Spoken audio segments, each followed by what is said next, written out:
Hello, and welcome to both a new year and the first episode of the Blizzard Watch podcast of said year. I'm Matt. I'm the host. With me this week are my fantastic co-hosts. Every time I say that, I immediately try to figure out what gamma powers they would get. No, sorry, cosmic rays. Cosmic rays. First up is Liz Harper, the EIC and overall Grand High Poobah site. Liz, what do you think you'd get from the cosmic rays? What powers would you get? Oh, wow. I would like to do the mind reading thing. I think that's just you know what everyone is thinking, and then that inner voice you have that's always worried that people are thinking horrible things about you and criticizing you. You can just say, "Oh, yeah, they don't even care. They're not thinking about me at all. Okay, I can stop worrying about that." I only hope that you're right about that, because if it turns out they are all thinking things about you, but regardless, Joe, quickly. Cosmic ray powers. I would just turn into Cosmic Spider-Man from our Earth 13, because that's if I'm going to do anything celestial, that's going to be it. Isn't he the one with the unipower? Yes, Captain Universe. Okay, yeah. Technically, that's not from cosmic rays, man. Technically, all things are from the universe. I don't know, man. According to he wants to be Spider-Man. According to Marvel, we can blame anything on cosmic rays, or gamma rays. Sometimes both. We don't know what cosmic rays can do to people. If they can make you turn invisible, then anything could happen. Yeah, anything. Maybe. Interestingly enough, I don't have an answer to my own question. Okay, well then let's move on to do our usual news and events type thing that we do. We do this every week because, we're here to talk about Blizzard and its games, and that's one of the ways we can tell you what's going on. It is, of course, the first Tuesday of the year, and it's the second day of the year as we're recording. So some stuff is just stuff ending. Mm-hmm. Like, for example, Diablo 2's 22 Nights of Terror is ending tomorrow as we're recording, which means if you're not listening to us live, it's over. Probably, yeah. Yeah. The Overwatch Winter Wonderland is ending on the 9th, which is, since today is the 2nd, that's next Tuesday. So if you are listening to this live or recorded, you still have a little time to get in there. Liz, I heard you talking. A little time. Yeah, and we also just had Winter Veil in WoW, and Midwinter Blight in Diablo 4 just wrapped up. So we're kind of seeing the end of all of these holiday events. Yeah. I should point out, however, one new thing that we know about is that the Seeds of Renewal patch 10.2.5, is coming on January 16th. It's got a bunch of interesting little tidbits added into the game. There's going to be dragon riding is going to be worldwide. We're getting the Azerothian Archives. Do we have a post about that on the site, right, Liz? Yeah, Azerothian Archives feels like an archaeology event. Yeah. Which is kind of weird, because Blizzard sort of let archaeology die, but they're kind of making these events that are sort of interesting archaeology events. Well, they're world events, right? Yeah. This is a world event where you go and you it's literally you're digging up history in the Dragon Isles, and then you're bringing it back to these archivists doing these little mini quests in this world event. Yeah, it seems interesting to me because it might be a different way to approach archaeology. Instead of having it be a class thing that you actually have to do in that way, you just have it be part of the game world, which is interesting, and I'm interested to see it. We're also getting the epilogues, apparently, for the Dragon Isles, which I wasn't expecting. But yeah, we're getting them in 10.2.5. We're going to get to see the last bits of the Dragonflight story, and then from then until the War Within comes out, we're basically just going to be waiting for what the War Within stuff is going to be. I guess we'll have the pre-expansion patch that will start introducing us to War Within story. Do you think we're going to get in between stuff? I'm not sure.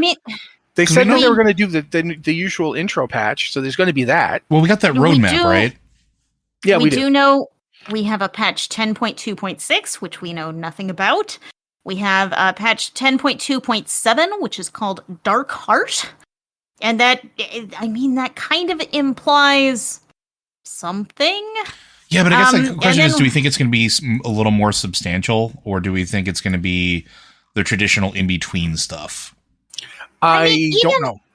Even the in-between patches lately have been pretty substantial.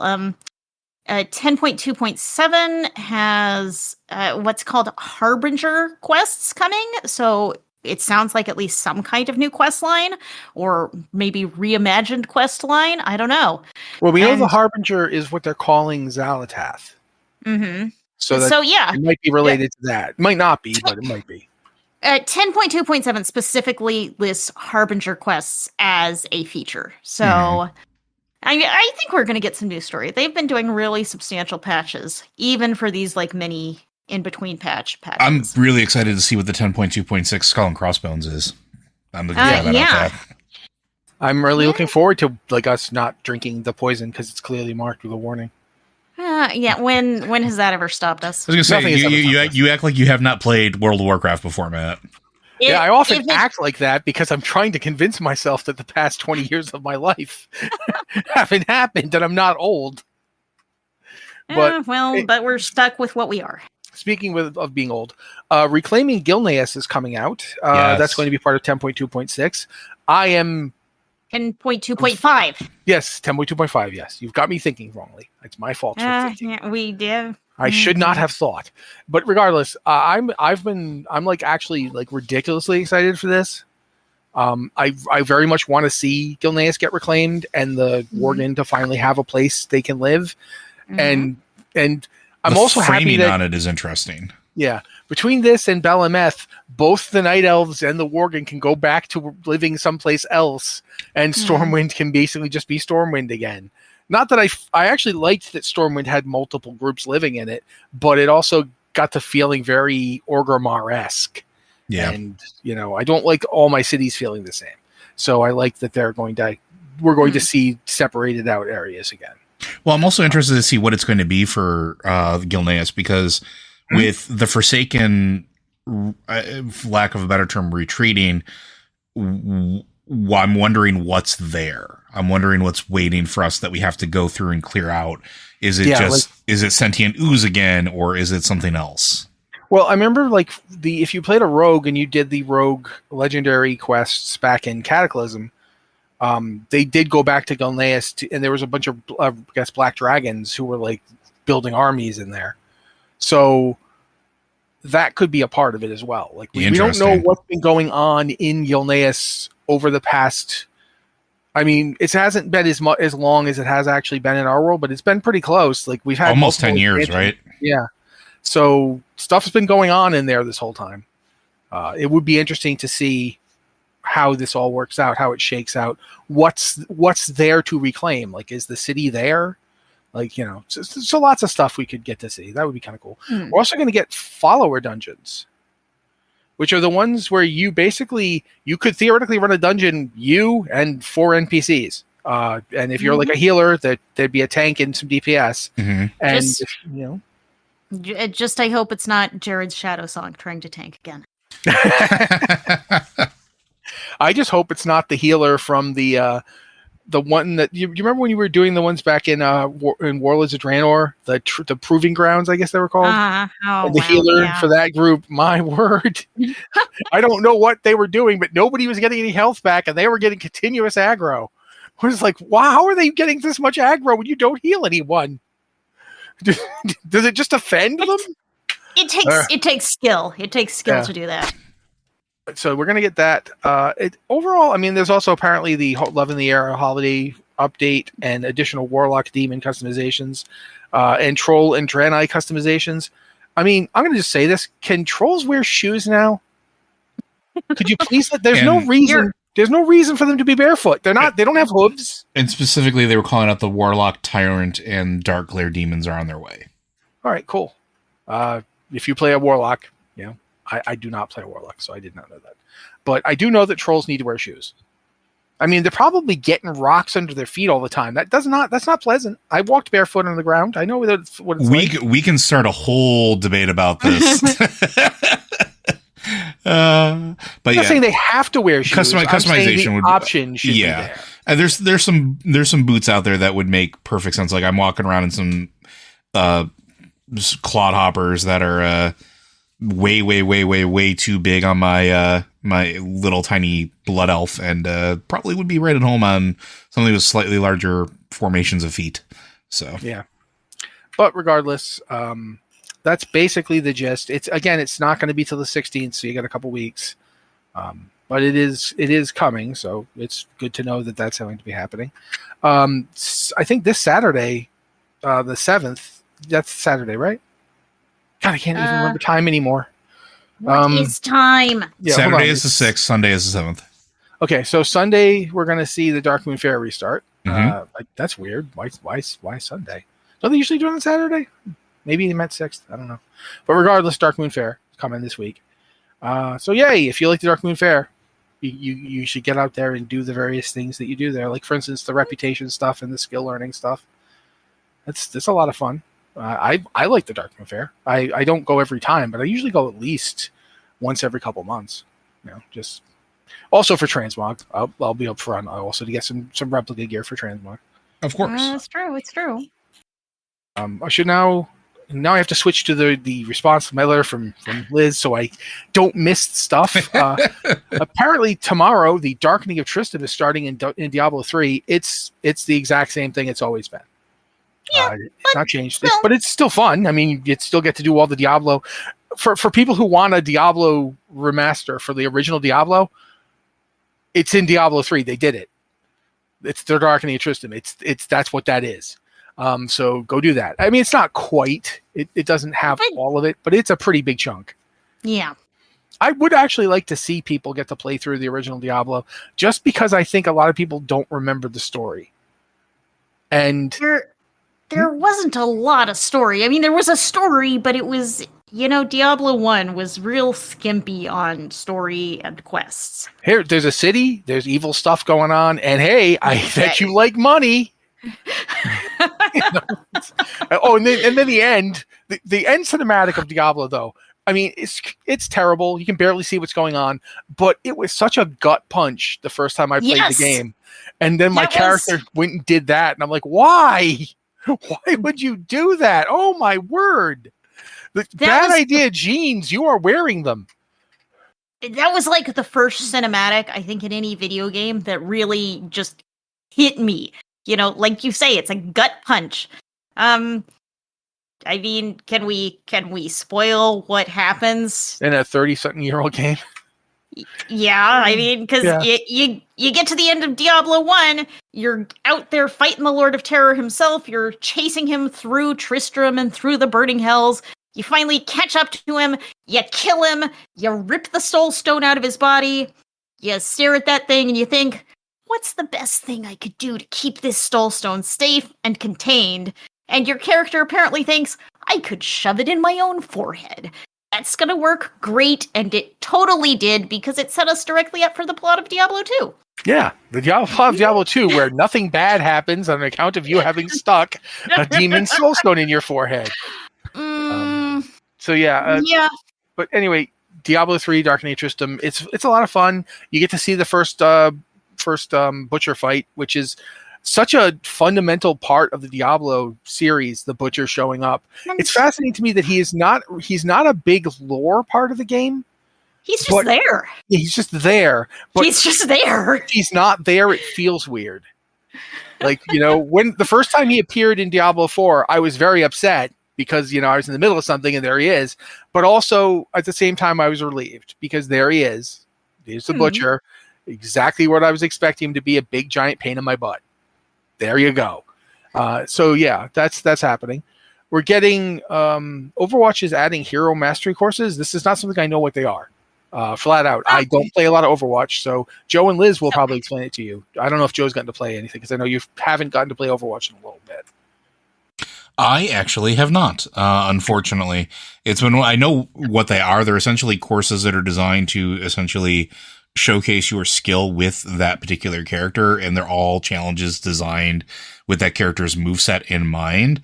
And in this particular case, it's going to be a 5-week event that is going to have, I think it's Lucio, Mei, Diva, Echo, and Genji courses available, that as you move through those events, you'll earn cosmetics, and you can also earn a ton of Battle Pass XP as well. So it's an interesting thing. I like when they do stuff like this, because I think it helps showcase some of the cooler and weirder things you can do with the hero powers. Like Lucio wall riding is such a huge thing, but whenever I'm playing it, I don't see people utilizing it nearly as much as I would expect. Whereas like I've been in like the Ilio map where the well's in the middle, gotten myself bopped into it as Lucio, and then wall rode my way back up, because like I'm actually decent at that particular skill. And I know the course for Lucio is going to showcase that. Mai's probably going to be using the wall to get to places that you wouldn't normally be able to get as that character, or characters that don't have flight or like wall climbing abilities. Like little things like that showcase some of the ingenuity that players in the community have been doing for a while now. So that's my 2 cents on it. So Lucio is available now. May is available starting January 9th, Diva on January 16th, Echo January 23rd, and Genji on January 30th. And so you're getting a new set of hero mastery courses every week throughout the month of January. I was expecting you guys to be saying more. That's all I have. That's all I have. Locked up. My brain was like, Anyway, the next thing to talk about, I think for me, I want to talk about the new goldsink we're getting. Ms. Zulian, who's Missa Pandaria. I think isn't she kind of still at the black market auction house? Or is she not? I'm not sure where she is looking at the map. The Obsidian Enclave. No, she's actually in Valdrak. My bad. She's in Valdrak. I did not know that. She's commuted to better display her wares where people are most likely to buy them. But the reason I'm mentioning her is because one of the things she's selling a whole bunch of new looks as we go into January, because I'm pretty sure we're going to get the Lunar Festival fairly soon, right? Like in February? Yes, March? I'm gonna have to look up. No, we should be getting it soon. Yeah, but she's selling a bunch of interesting weapons that have models that you may or may not know, and other like armor too. For example, there's the Regal Griffin's rider's headgear, which you've seen it before, but it's a stylized helmet with a big griffin plume on it. It's really cool. One of the things she's got is the Whispering Temple Blade, which is essentially a high definition remake of Quell Sarar.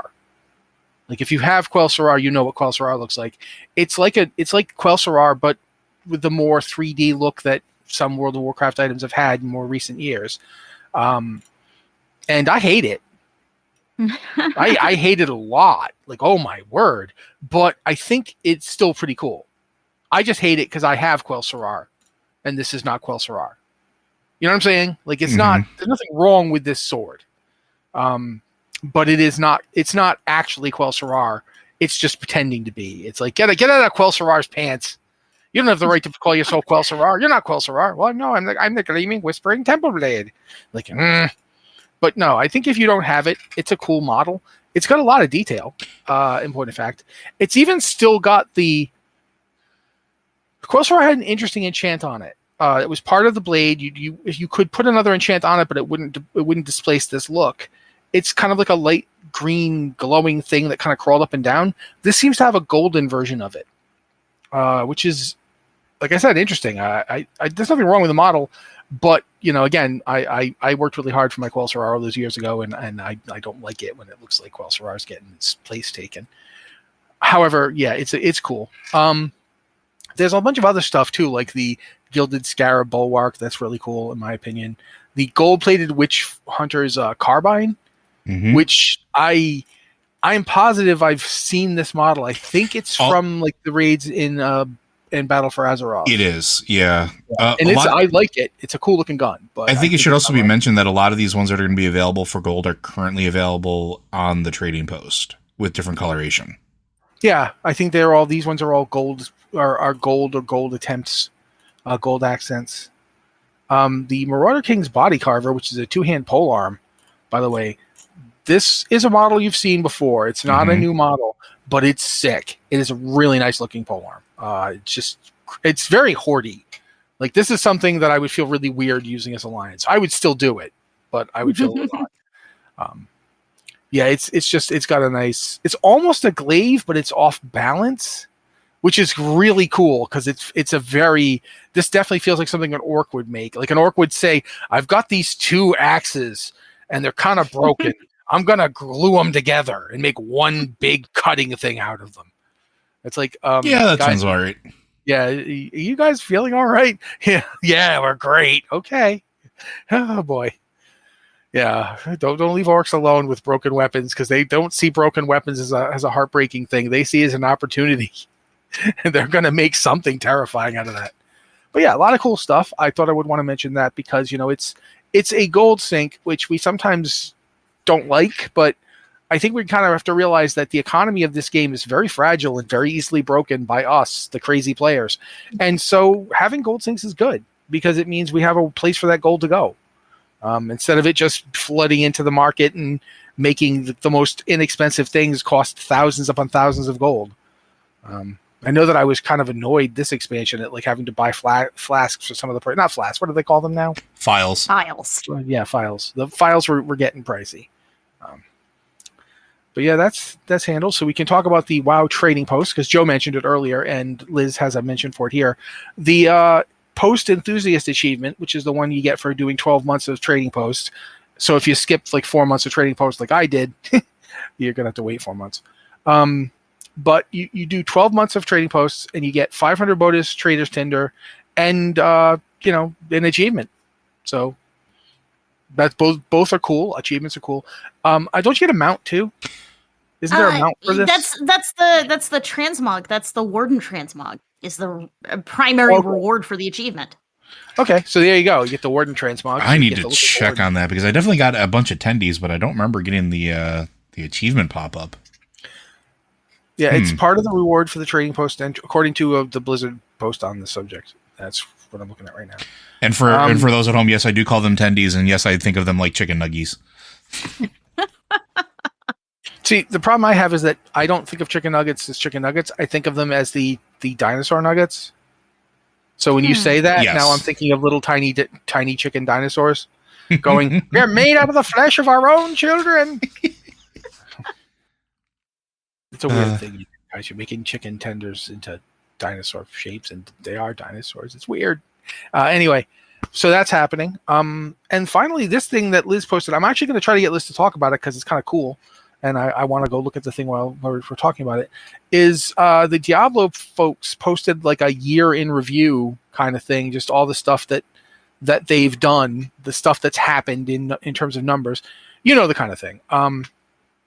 Liz, do you want to read these or do you want me to do it or what? Sure, I gotcha. So Diablo 4, the year in numbers, total monsters killed 1 trillion. I mean, that sounds kind of low to me, actually, because if you log on to Diablo 4 for like an hour, you're going to kill 10,000 demons. I mean, that's just how it works. You're killing so many demons all the time. Deaths by the Butcher, which we were just talking about that guy earlier. 37 million. I don't know. I don't know. Maybe that seems low. That guy's he's a killer. He's designed to be a killer. Hardcore player deaths, 2.4 million. For those sad people amongst us who have died to lag and bugs and... I'm going to be upfront. I started a hardcore character, and I got that character up to 47. And when that character died, it was my own fault. I can't blame lag because I wasn't having any lag. I can't blame the game being imbalanced because while it is, this was purely just me being stupid and riding my mount directly into a group of what looked to be 47 demons. And they were hitting me before I could even get off the mount. And I forgot the button to make it jump and hit everybody. I forgot which button it was. So I'm like, oh God, which button? And finally, when I got off my mount, I did my best, but nope, they got me. And fair dues to you, demons. Yep, you killed me fair and square. Those deaths are usually, you're overconfident. You went in, I was eating a sandwich. No, I was eating a sandwich while riding my mount, and the best part is the sandwich ended up on the floor because I'm like, No, that one was all me. But it did make me realize I definitely am not really the target audience for hardcore mode. No, me neither.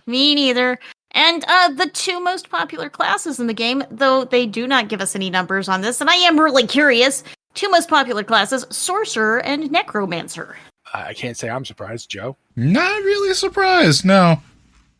Sorcerer has been one of the most powerful classes since day one. Has been, Necromancer is just such an iconic Diablo class. No, Hard to go wrong. Let's be upfront. Necros were tanks for most of at least before season 1. If you were leveling before season 1, Necros were unkillable. Like, you had to work to die. You had to be trying very hard. Yes, it's very difficult to die as a Necromancer, and there are ways to make yourself even tankier than you are by default. Yes, I am currently playing my 3rd Necromancer, and my only deaths have also been to my own stupidity and hubris. But you can't kill me. It's fine. I did it already. Yeah, over the weekend I was playing a lot of Diablo 4, and I went in and I'm like level 63, and I decided to do the capstone dungeon, the capstone dungeon to unlock world tier 4, which is it's like everything in the capstone dungeon is level 70. So I went and I did that. That wasn't a problem. And then I got into, the actual, world tier 4. Everything, the low end there is level 75. And it's like, okay, this is okay because I'm a necromancer and I cannot be killed. Actually, yeah, that's kind of the end of my story. I'm sorry. I came to an abrupt stop because I had nothing else to do. I'm a necromancer and I can't be killed. Oh well. Anyway, da-da-da-da. So yeah, I think that's it. Yeah. It was rough going for a while, being level 63 in a world where everything is level 75. It was a little tricky when you ran into multiple elites. But yeah, I'm sure. I have survived. I have persevered, and I'm now level 78. I want to say congratulations, so I'm going to. Congratulations. The interesting thing about that is we're a month away from the end of the season, a little less than a month. Yeah. And level 78 is the highest I have ever gotten any character in Diablo. My season 1 character got to level 78, and then it was like, okay, season's over. My pre-season character got to level 78, and it's like, oh, season 1 is launching. I gotta go play season 1. So this is as far as I've ever gotten. And, leveling is so fast. Leveling is so much faster than it used to be. Will I actually get a character to level 100 this month? It's possible. It feels possible. Maybe I won't, but it's something I could maybe do, which it has not felt that way before. I mean, I got a hardcore character into the 40s. Leveling is definitely quicker. Mm-hmm. But yeah, I think at that point, that's pretty much what we've got here in terms of news and events. So we're going to basically move on and do something else. And that something else is going to be emails and questions from you guys. As is usually the case, if you have a question for the show, you can get to us in one of various ways. If you have one of the black feathers, you can open a rift and send your question directly to me through the Plains of Mordoth. But if you don't, you can email it. You can email it at podcast@blizzardwatch.com with the subject line podcast or Blizzard Watch, so we know it's for this show. We got a really rockin' question for Lore Watch, and I didn't take it. I appreciate that. I feel bad about it. Like right now I'm thinking I could have taken that question. It was just right there. But no, I didn't do it because it's a new year and I'm trying to be a better person. I'm going to fail, but I got at least it's the second day. I appreciate your effort. I'll send you a reward. Maybe a nice cookie. Yay. Also, by the way, have you ever seen the video of the woman who comes to her house and finds a cookie on her ledge, and it turns out that she's been feeding a squirrel, and that squirrel went and stole a cookie for her and put it on it's on her security video of the squirrel doing that. Before we get into questions, life advice: make friends with squirrels and crows, and you will never have a problem. They will solve everything for you. Yes, and possibly it will be terrifying for other people, but for you it'll be great. But again, you can send that question through our email. If you have a squirrel, let's see what happens. But also, if you'd rather just ask us on Discord, we have 2 channels on Discord. One is for our patrons because, you guys, we love you. You are like spiky bear hugs, and we absolutely adore you. And we love that you give us money so we can keep doing this, because this is a thing we want to keep doing. And you guys have made it possible. Thank you very much. So we have a channel just for you, the Patron Q and Podcast Questions channel. And we look in there first. We got most of our questions from there this week. But if you're not a patron, you still want to get a question to us, we totally understand. Not everybody can be a patron for various reasons. So you can go to the Q&A podcast questions channel for non-patrons, and you can ask your question there. This week, we've got a assortment of questions. So I'm having a really bad eye week this week, so I'm going to ask you guys to rotate again on reading them. Liz, do you mind taking the first one? Sure. The first question is from KTS Stories. Question for the Blizzard Watch podcast. I suspect y'all might take this even further than I'm about to suggest, but what do you think of loosening heritage armor restrictions so groups with shared heritage armor, for example, Tauren and High Mountain, Dwarves and Dark Iron, or Blood Elves and Void Elves, could transmog the armor of their close kin? I think keep the original unlocks, but maybe add quests for each group to unlock the ability to share with the others, especially with groups like the Dwarven clans or Tauren tribes, where a lot of story has been devoted to reunions of those groups. I am, of course, always for more transmog. I think the only problem here is that it's just like KTS points out that, some of these groups have had kind of reunion stories. Some of them have not, like Blood Elves and Void Elves, not friends. Yet. Not friends. Well, yeah, that's true. Maybe there's we have epilogues coming. I'm big on let's all get along, let's hug it out, let's be friends, let's have more transmog. That's me. What about y'all?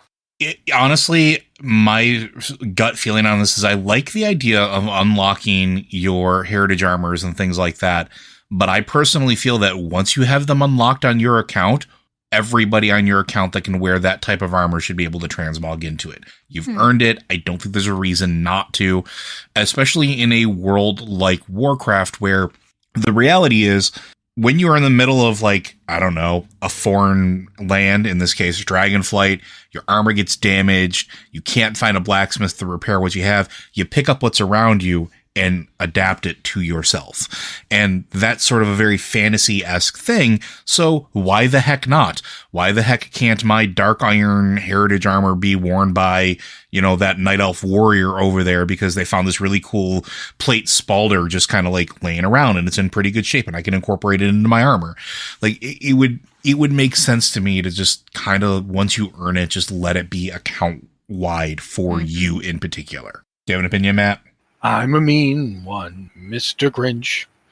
I think you guys are generous, but I don't support your idea. No, I just don't. I don't want that. I don't want to see Highborn wearing Nightborn wearing Night Elf heritage armor or Night Elves wearing Nightborn heritage armor. If they don't have it yet, do they? No, they do because they have their own. Yeah, they do. I just don't, and I don't have a reason aside from. I feel like these things are specific to and special rewards for the groups that won them. That you have to go do a bunch of quests to even get it, or you have to get your allied race character up to max level. And it just feels to me like it's not. I don't feel a compelling reason for my Night Elf to wear dwarf armor. Because sure, I'd find a shoulder piece on the beach, but I mean, think about it. Dwarves are like 4.5 feet tall, and I'm like 7 feet tall. Your shoulder armor is my wrist guard. So I don't know. I think that you both have a much more generous and probably a better mindset for the health of the game. And I'm not happy that I have this instinctive revulsion at this idea. And I don't feel it for everybody. Like, I could see gnomes and mecha gnomes trading off just fine. Because from the minute they met, gnomes and mechagones weren't having any problems. Well, also technically, according to the storyline, they're sort of like one unified people now. Yeah, they're one kingdom. So I could see like gnomes letting mechagnomes wearing gnome armor to like kind of cover up the whole half of me is robot now. For some who weren't comfortable with it, and for that matter, I could see some regular old gnomes wearing mecha gnome armor in solidarity for them. Yeah. You went through a bad thing, man. I'm totally down with you and your strange robo-limbs.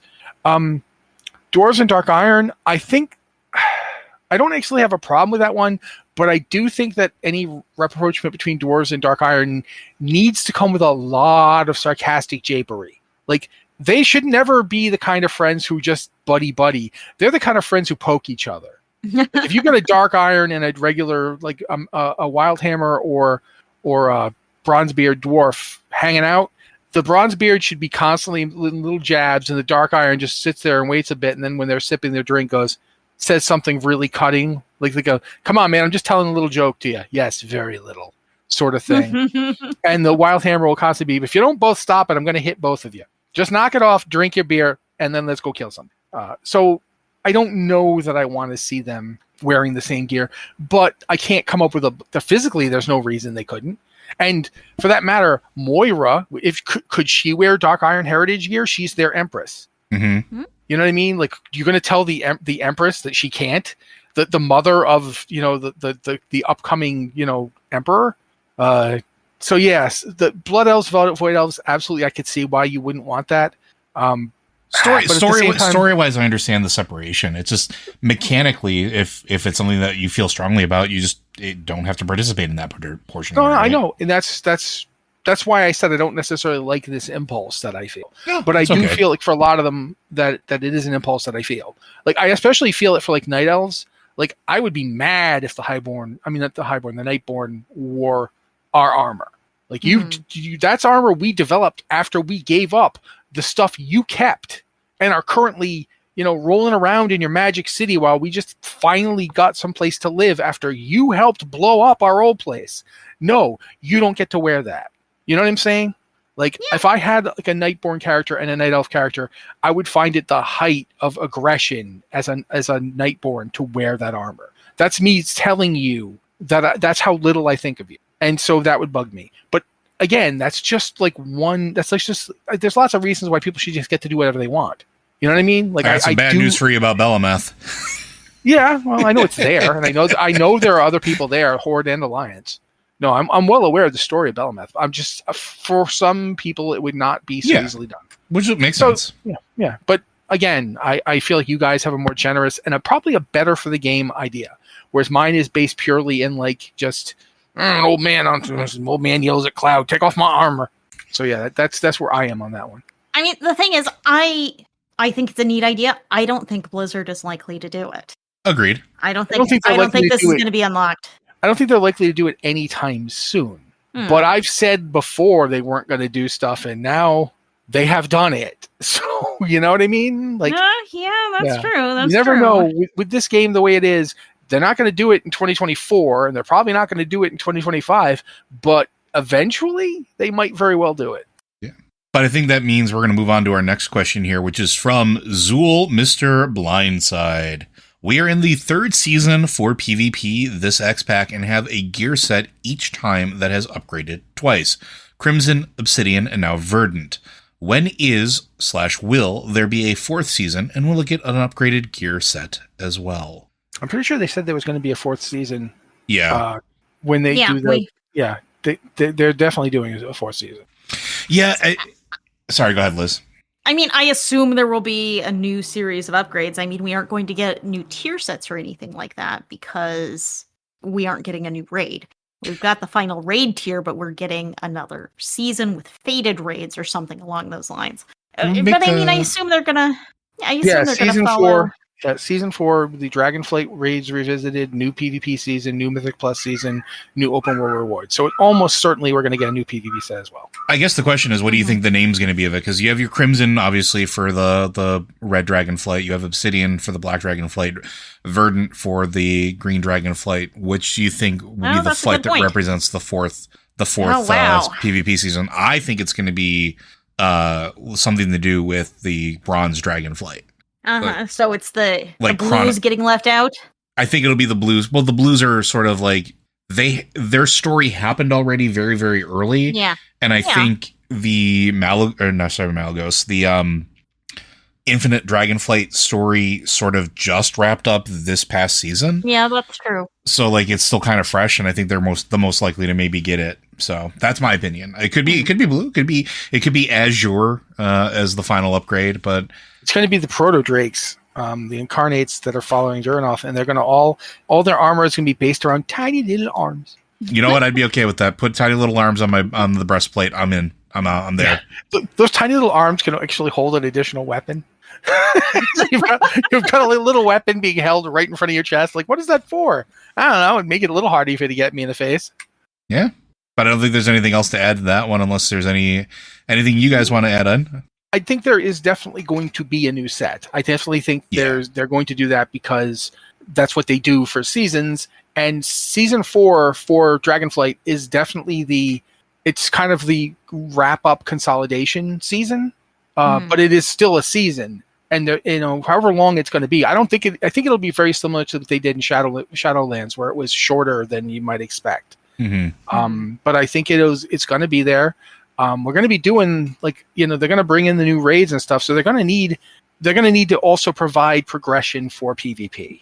And one of the ways that PvP gets progression is gear with new stuff on it. So I'm actually really looking forward to that, though. I'm looking forward to not just the game being in I don't want to say cooldown phase, but that 4th season, I really liked Fated Raids last expansion. I thought that was a lot of fun, and it was an excuse for us to keep doing things as a guild. And I'm kind of looking forward to that again here. I think it's going to be fun. And I'm also very curious how that's all going to shake out and what FXs are going to be and things like that. Sorry, you mentioned Fated Raids, and I'm it's in my head now. All I'm thinking about is Squirrel. Yeah, but it's also an excuse for some of us to play alts as well and do some other things that maybe we didn't get to do during the main story or whatever the case is. So I always look forward to that. And maybe PvP will be the thing that I try this in season 4, because I haven't PvP'd in a while. Next question is from Azurloon. Anyone think that the tunnels between Loch Modan and the wetlands are big enough to dragon race through? Not sure the layout is feasible, but what a run it would be if we could. What racecourse locations would you like to see in old zones?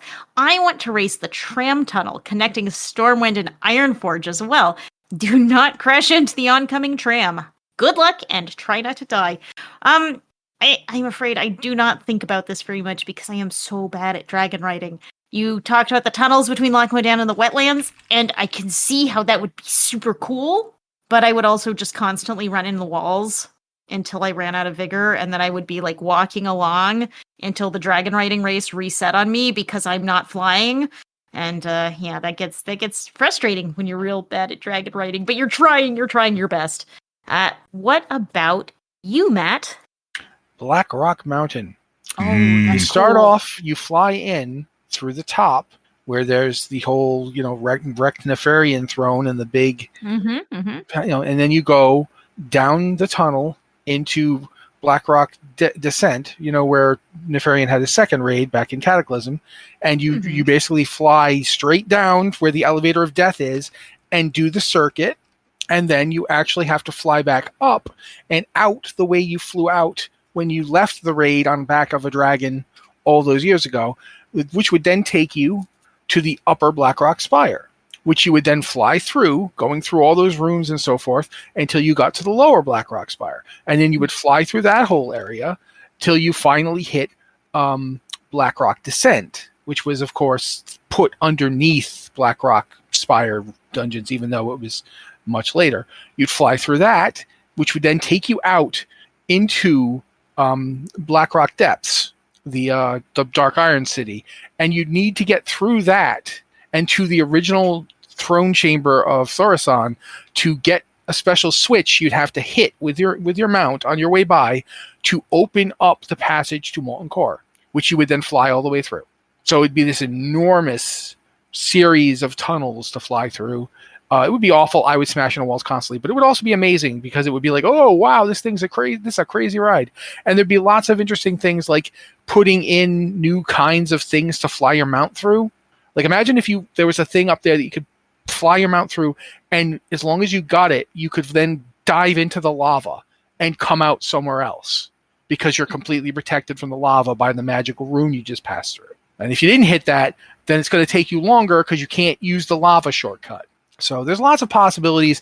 I'm going to say Blackrock Mountain. I would be down for anything in that context of tunnel racing. I think it would be cool. I think it would be incredibly difficult to implement well, though, I think would be the problem. Liz brings up a really good point. Think of flying into Zarelek Caverns and how many people had a problem with it. So they put in a teleport. Right, like there's ways to get into Zaralek Caverns that don't involve you having to actually fly through. I remember people in our guild complaining about like getting lost or turned around in just that tunnel by itself. And some people had no problem with it whatsoever.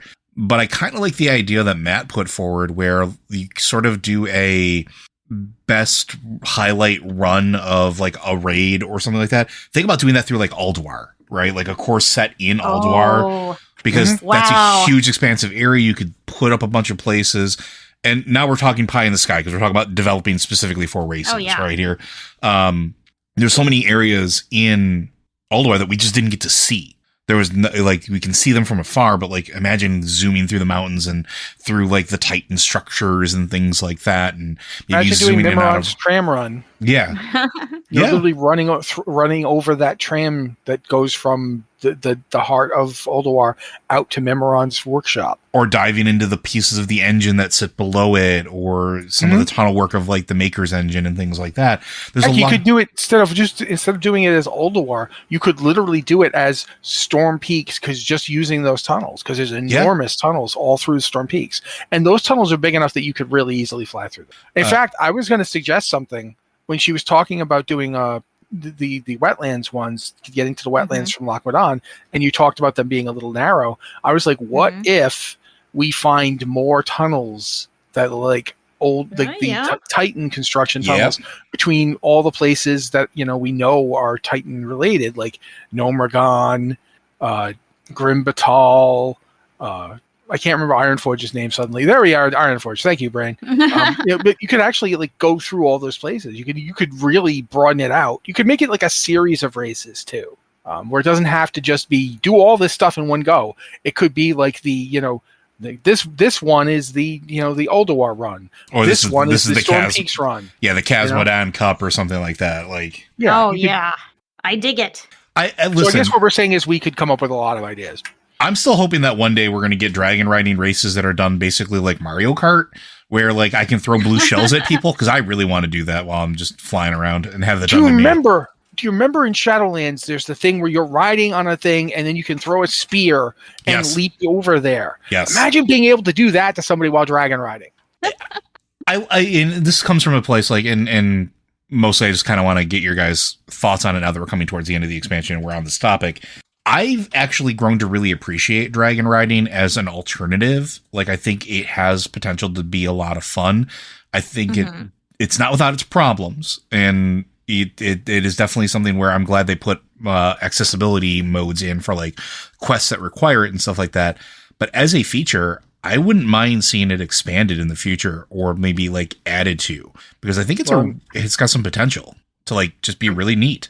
I mean, if you're talking about expanded in terms of being able to do it with more mounts, we already know they're doing that.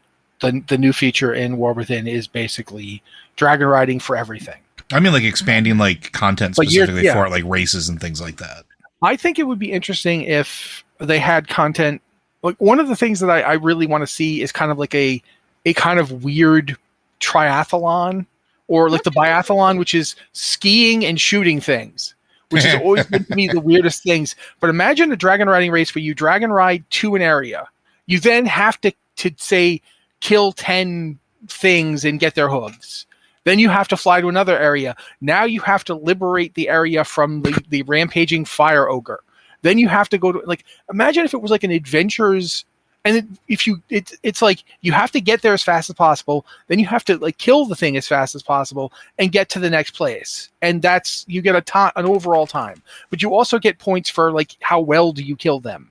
Like, did you do something cool when you killed them, or did you just fireball, fireball, fireball, and gone? Like, so you can break like a real sport out of it. Like, again, kind of like the biathlon, except skiing and shooting becomes flying and hacking at things with a greatsword, or fireball, fireball, fireball. I definitely think there's room for weird stuff like that, like wacky races type stuff. Do you remember wacky races? I do.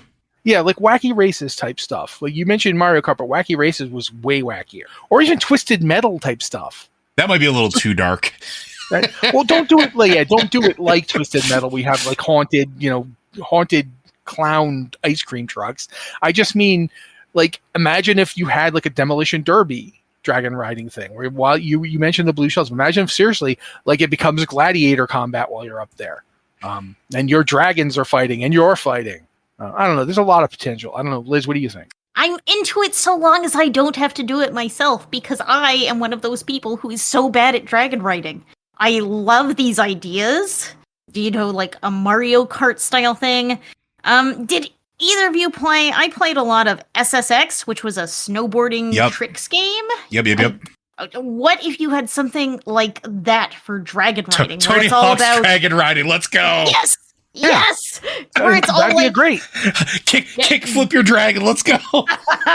Well, imagine if you had a dragon riding thing. Since your dragon is a sapient being, you could have tricks that were like he flies you up, you jump off him, and he has to catch you. Yeah, you do like the How to Train Your Dragon type stuff, right? Like that's what you do.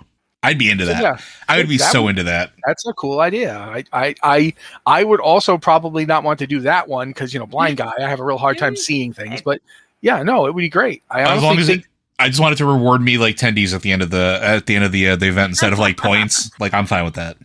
Yeah, as long as it's not like you get the best weapon in the game by doing this. I don't want that. But I do want people to have cool optional activities to pursue. I think, like I've said it 100 times.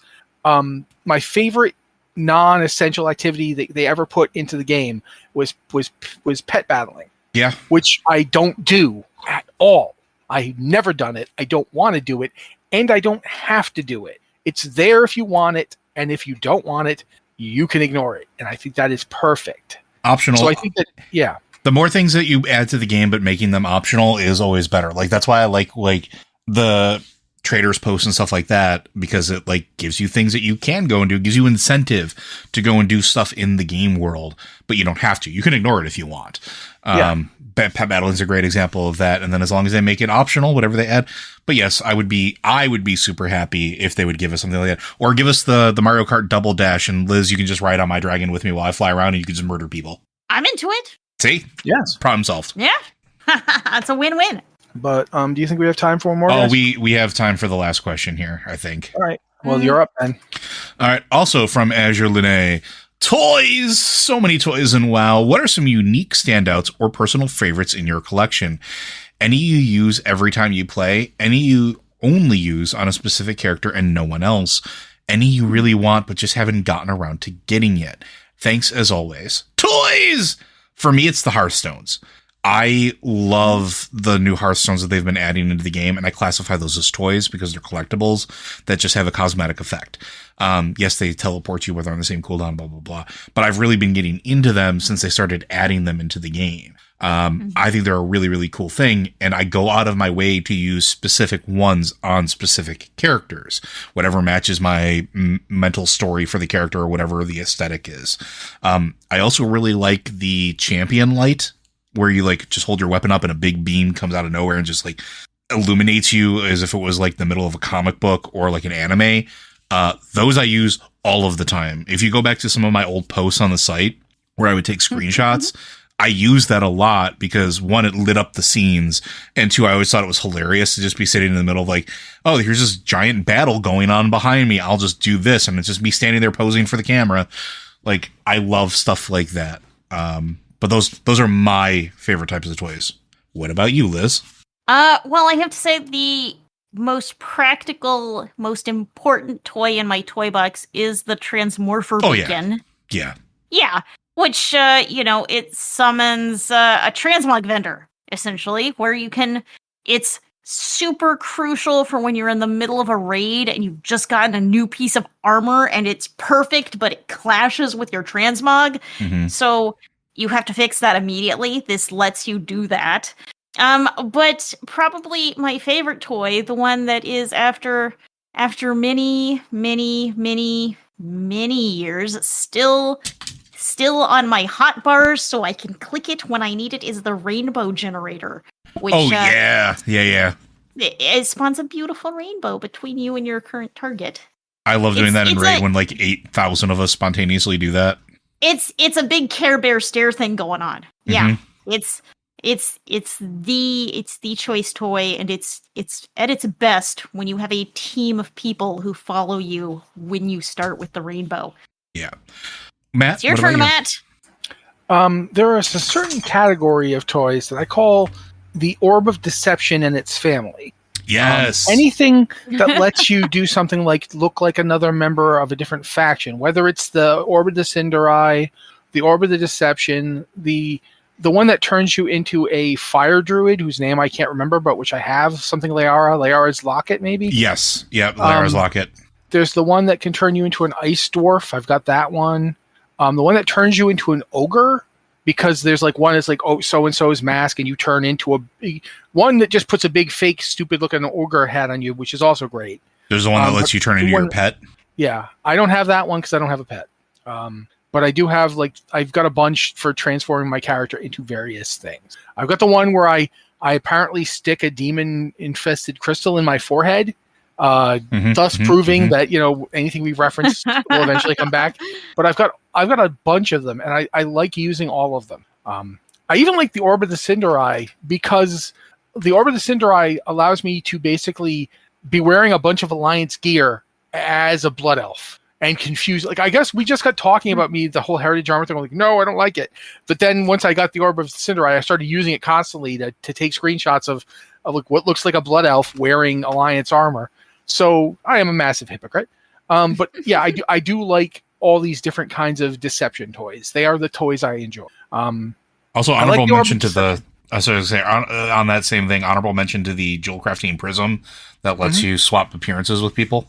Yeah, and there's also one that'll let you. There's also ones that are like subsets, like that let you like just do weird stuff to yourself, like pop yourself into a big piece of amber, and just go for a while if that's what you want to do. Runner up after all the various deception toys is my Train Smasher. Yes.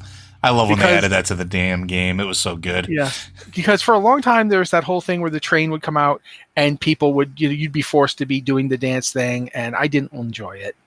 So when I had the ability to drop that guy and just he goes over and goes, "No, stop it, bad," and you know I enjoy him. So he's my backup. But yeah, for me it's the various Orb of Deception like items that allow you to do things like turn your Tauren into a gnome. And I'll tell you right now, when you're PvPing as a gnome, man, you're a Tauren, but you turned yourself into a gnome to PvP, everyone gets confused. No one knows what's going on. They're like, why is this gnome killing me? Shouldn't he be on my side? Oh my no. So yeah, there's just a lot of that kind of stuff is my jam, so to speak. So yeah, I would definitely say that. Yeah. And I guess that wraps us up. Well, friends, Blizzard Watch is made possible due to the generous contributions at patreon.com/BlizzardWatch. Your continued support means that this podcast and community is able to thrive and grow. Blizzard Watch supporters enjoy exclusive benefits like early access to the podcast, better chance at having your question answered on our podcast with a queue, and an ads-free site experience. Thank you very much, Joe. Thank you to Joanne, Liz, both for being here and helping make the show so amazing. Thank you to all you guys for listening to the show and making it happen, because we really appreciate that. I'd like to remind you all that you can send us your questions. You can use our email address, podcast@blizzardwatch.com, with subject being podcast or Blizzard Watch, so we know it's for the show. Or you can hit up one of our Discord channels, the Q and Podcast Questions channel for everybody if you're not a patron, and the Patron Q and Podcast Questions channel for patrons, so we know to look there first. Thank you guys so much for being here with us. This has been the Blizzard Watch Podcast, and we'll see you next week.